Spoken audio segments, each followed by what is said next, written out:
ಪರಂ ಶಾಂತಿ Kannada ಯೂಟ್ಯೂब channel ಪರಂ ಶಾಂತಿ ಬೇಹದ್ ಜ್ಞಾನಕ್ಕೆ ಸ್ವಾಗತ.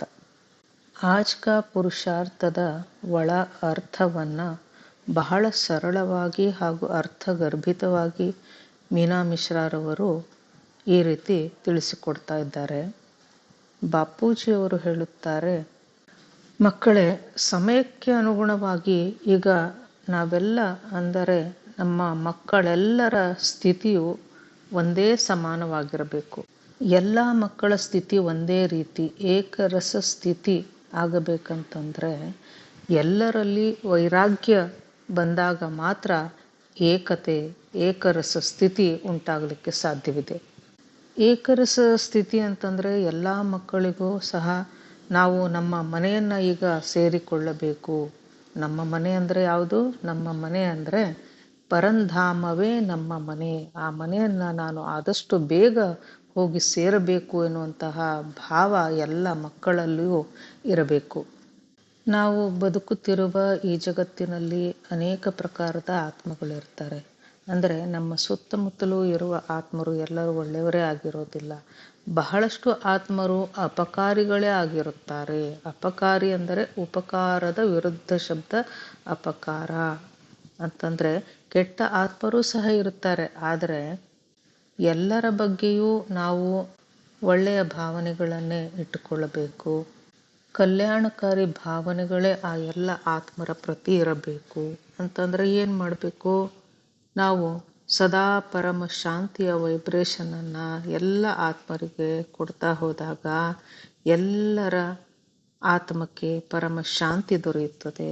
ಹೀಗೆ ನಾವು ಎಲ್ಲರ ಬಗ್ಗೆ ಕಲ್ಯಾಣವನ್ನೇ ಬಯಸಬೇಕು.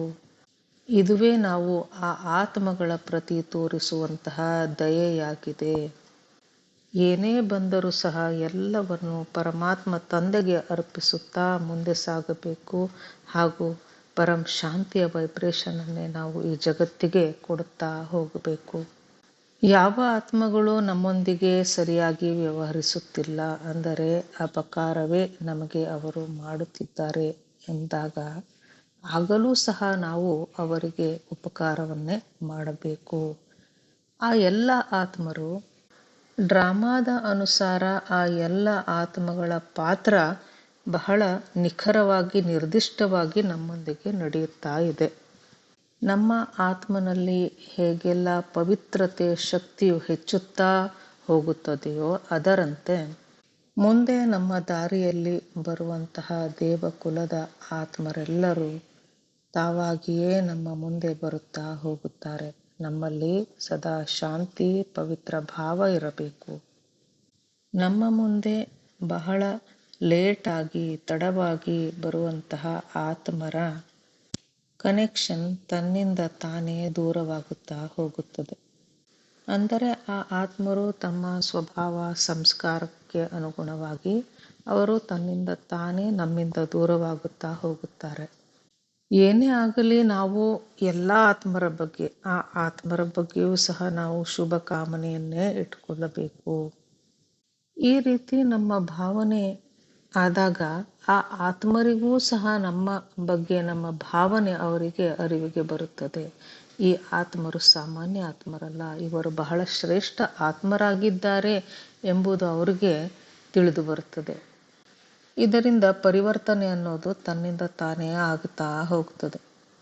ಅಂದರೆ ಹತ್ತಿರವಾಗುವಂತಹ ಆತ್ಮರೆಲ್ಲರೂ ನಮಗೆ ಹತ್ತಿರವಾಗ್ತಾ ಹೋಗ್ತಾರೆ ಹಾಗೂ ನಮ್ಮಿಂದ ದೂರವಿರುವಂತಹ ಆತ್ಮರೆಲ್ಲರೂ ಅಂದರೆ ಸ್ವಭಾವ ಸಂಸ್ಕಾರ ನಮ್ಮಂತೆ ಇರದಂತಹ ವಿರುದ್ಧ ಸಂಸ್ಕಾರವನ್ನು ಹೊಂದಿರುವಂತಹ ಆತ್ಮರು ತನ್ನಿಂದ ತಾನೇ ನಮ್ಮಿಂದ ದೂರವಾಗ್ತಾ ಹೋಗ್ತಾರೆ. ಹೀಗಾಗಿ ನಾವು ಮಕ್ಕಳು ಯಾರ ಬಗ್ಗೆನೂ ಏನನ್ನೂ ಯೋಚನೆ ಮಾಡಬಾರ್ದು ಅಂತ ಬಾಪೂಜಿಯವರು ಹೇಳ್ತಾ ಇದ್ದಾರೆ. ಆದರೆ ನಾವು ನಮ್ಮ ಎದುರಿಗೆ ಬರುವಂತಹ ಆತ್ಮರ ಬಗ್ಗೆ ಅವರ ಸ್ವಭಾವ ಸಂಸ್ಕಾರದ ಬಗ್ಗೆ ಪರೀಕ್ಷಿಸಿ ನೋಡಬೇಕು ಹಾಗೂ ಯಾರಲ್ಲಿ ಎಷ್ಟು ಬೇಕೋ ಅಷ್ಟೇ ನಾವು ಸಂಪರ್ಕದಲ್ಲಿ ಇರುವುದನ್ನು ಕಲಿಯಬೇಕು. ಅಪಕಾರಿಗಳು ನಮ್ಮ ಸಂಪರ್ಕಕ್ಕೆ ಬಂದಾಗ ನಾವು ತಕ್ಷಣ ಫುಲ್ ಸ್ಟಾಪ್ ಹಾಕಿ ನಾವು ನಮ್ಮ ಸ್ವಸ್ಥಿತಿಗೆ ಬರಬೇಕು. ಆತ್ಮ ಸ್ವರೂಪದ ಸ್ಥಿತಿಯಲ್ಲಿ ನಾವು ಕುಳಿತುಕೊಳ್ಬೇಕು. ಅಂದರೆ ಯಾರ ಬಗ್ಗೆಯೂ ನಾವು ವ್ಯರ್ಥ ಸಂಕಲ್ಪಗಳನ್ನು ನಡೆಸಲೇಬಾರದು. ಹೀಗಾಗಿ ಫುಲ್ ಸ್ಟಾಪ್ ಹಾಕಿ ಅಂತ ಬಾಪೂಜಿಯವರು ನಮಗೆ ಹೇಳ್ತಾ ಇದ್ದಾರೆ. ಇದನ್ನು ಬಿಂದಿ ಲಗಾನ ಎನ್ನುವಂತಹ ಒಂದು ವಾಕ್ಯ ಹಿಂದಿಯಲ್ಲಿ ಬರುತ್ತೆ. ಇದರ ಅರ್ಥ ಫುಲ್ ಸ್ಟಾಪ್ ಹಾಕೋದು ಅಂತ.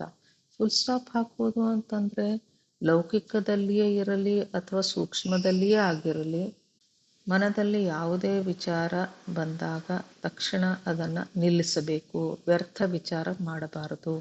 ಹಾಗೂ ತಕ್ಷಣ ನಾವು ನಮ್ಮ ಸೀಟ್ನಲ್ಲಿ ಸೆಟ್ ಆಗಬೇಕು, ಅಂದರೆ ಆತ್ಮಸ್ವರೂಪದ ಸ್ಥಿತಿಗೆ ಬರಬೇಕು.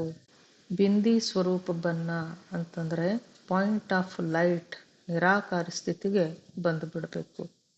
ಆತ್ಮಸ್ವರೂಪಕ್ಕೆ ಬಂದು ನಾವು ಪರಮಾತ್ಮ ತಂದೆಯ ಎದುರುಗಡೆ ಅಂತಂದರೆ ಬಿಂದಿ ಸ್ವರೂಪನಾದಂತಹ ನಿರಾಕಾರನಾದಂತಹ ಪರಮಾತ್ಮನ ಎದುರಲ್ಲಿ ಆತ್ಮ ರೂಪದಲ್ಲಿ ಸ್ಥಿತರಾಗಿ ಕುಳಿತುಕೊಳ್ಳೋದನ್ನು ನಾವು ಕಲಿತುಕೊಳ್ಳಬೇಕು. ಇದರ ಅರ್ಥ ಯಾವ ಆತ್ಮನ ಬಗ್ಗೆಯೂ ನಮ್ಮ ಮನಸ್ಸಿನಲ್ಲಿ ಯಾವ ಸಂಕಲ್ಪಗಳು ವಿಚಾರಗಳು ಏಳಲೇಬಾರದು. ಯಾಕೆ ಯಾರ ಬಗ್ಗೆನೂ ನಾವು ವ್ಯರ್ಥ ಸಂಕಲ್ಪಗಳನ್ನು ವಿಚಾರಗಳನ್ನು ಮಾಡಬಾರದು ಅಂತಂದರೆ, ನಮ್ಮ ಸಂಕಲ್ಪಗಳೇ ನಮ್ಮ ನಿಧಿ, ನಮ್ಮ ಖಜಾನೆಯಾಗಿರುತ್ತದೆ. ಸಂಕಲ್ಪಗಳ ವಿಚಾರಗಳ ವೇಸ್ಟೇಜ್ ಅಂತಂದರೆ ಮನಸ್ಸು ಅನ್ನುವುದು ಆತ್ಮನನ್ನು ನಡೆಸಿಕೊಂಡು ಹೋಗುತ್ತಾ ಇದೆ.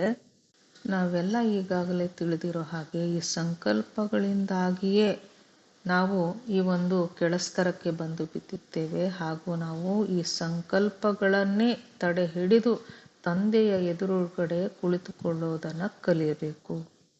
ಈ ಸಂಕಲ್ಪಗಳನ್ನು ವ್ಯರ್ಥ ವಿಚಾರಗಳನ್ನು ನಾವು ತಡೆ ಹಿಡಿದಾಗಲೇ ನಾವು ತಂದೆಯ ಸಮಾನರಾಗಲಿಕ್ಕೆ ಸಾಧ್ಯವಿದೆ. ಹಾಗೂ ನಮ್ಮ ಮೇಲೆ ನಮಗೆ ಸದಾ ಗಮನ ಇರಬೇಕು. ಅಂದರೆ ಸಂಕಲ್ಪಗಳು ನಡೆಯಬಾರದು. ಯಾವೆಲ್ಲ ಗಮನ ಇರಬೇಕು? ನಾವು ವಿಶ್ವ ಕಲ್ಯಾಣಕಾರಿ ಆತ್ಮರಾಗಿದ್ದೇವೆ.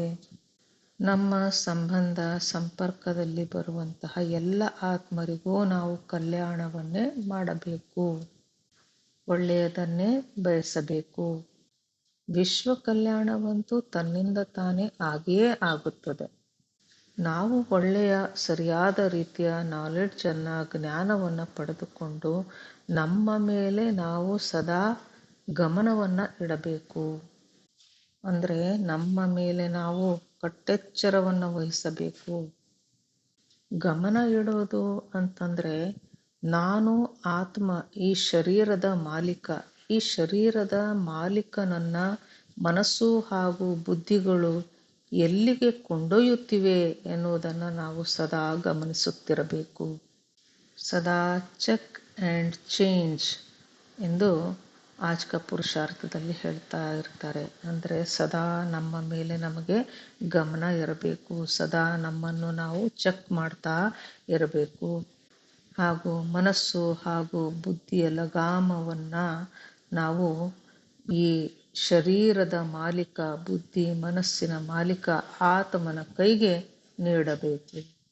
ಆಗ ಸಹಜವಾಗಿಯೇ ನಮ್ಮ ಪರಿವರ್ತನೆ ಆಗುತ್ತದೆ.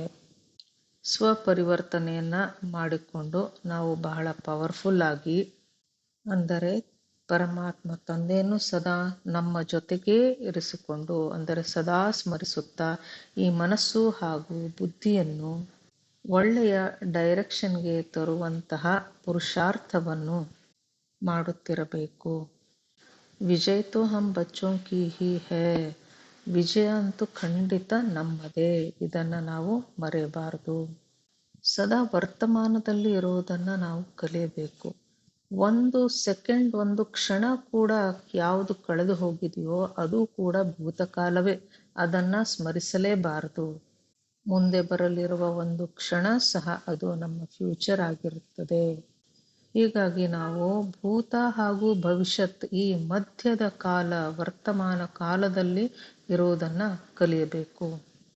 ಪರಂ ಶಾಂತಿ, ಬೇಹದ್ ಕಿ ಪರಂ ಶಾಂತಿ.